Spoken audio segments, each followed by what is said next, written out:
بسم اللہ الرحمن الرحیم۔ السلام علیکم زینب ٹی وی کے ناظرین، آج کے درس حدیث میں خوش آمدید۔ ناظرین اکرام، آج کے درس حدیث کا موضوع ہے علم کی فضیلت۔ سیدنا ابو درداء رضی اللہ تعالی عنہ سے مروی ہے کہ رسول اللہ صلی اللہ علیہ وآلہ وسلم نے ارشاد فرمایا، علم والے کو عبادت گزار پر اتنی فضیلت حاصل ہے جیسے چاند کی بقیہ ستاروں پر ہے۔ بے شک یہ علم ہی انبیاء کرام کے وارث ہیں۔ انہوں نے ورثے میں درم و دینار نہیں لیے بلکہ علم وصول کیا۔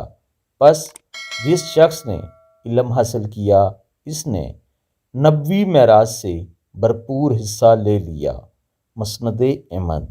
ناظرین اکرام، مفہوم حدیث یہ ہے کہ جو لوگ دین حق کا علم حاصل کرتے ہیں، قرآن و حدیث کے علماء بنتے ہیں، ان کی جو لوگ عبادت گزار ہیں ان پر فوقیت ہے، اور اس کی مثال آپ صلی اللہ علیہ وآلہ وسلم نے ایسے دی ہے جیسے چاند کی فوقیت ستاروں پر، یعنی جیسے چاند ہمیں بڑا اور واضح اور خوبصورت نظر آتا ہے اور ستارے اس طرح نظر نہیں آتے اور بہت چھوٹے چھوٹے ہوتے ہیں۔